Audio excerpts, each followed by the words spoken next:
Hi, welcome to Kitchen Garden Therapy. Today we will talk about the queen of all flowers, the rose. We will discuss why you should prune your roses, when to do it and how. So let's start with the first question. Why it's important to prune your roses and what are the benefits of doing so? So a rose bush will survive even without annual pruning, but it will become weak, poorly shaped, with smaller blooms. It will also look neglected and wild. Pruning is important since it removes dead and diseased canes, also triggers new buds to grow. Pruning sessions give the gardener a chance to inspect individual plants for weather damage, stress, or disease. Don't be afraid of pruning. Roses are very forgiving. Even if you make mistakes, they'll bounce back very fast. So when is the best time to prune your roses? Well, it will depend on where you live, but generally speaking, most rose pruning is done in early spring. Usually after all of the hard frosts have ended in your region, when the buds are just starting to show up on the rose canes.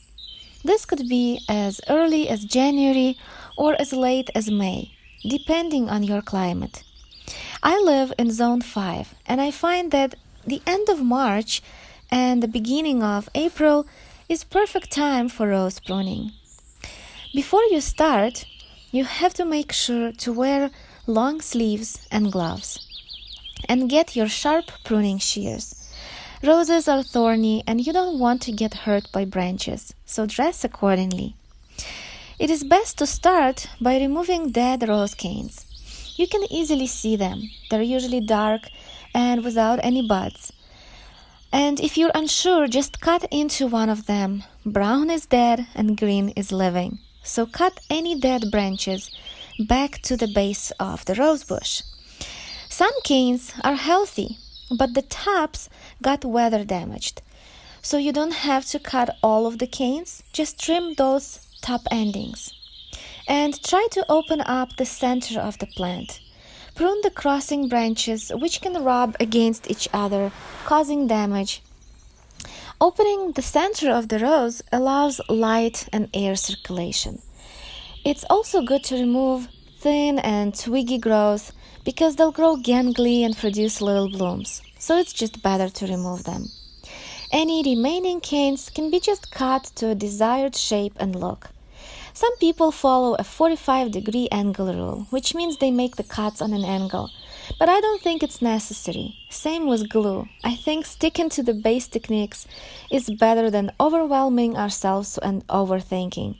Just use clean tools without any rust, and your roses will be fine. No glue or sealer needed.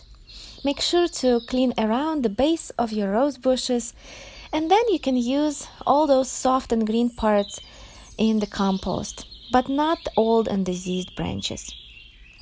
A few weeks later, we'll fertilize our roses. Roses are heavy feeders and need proper nutrition.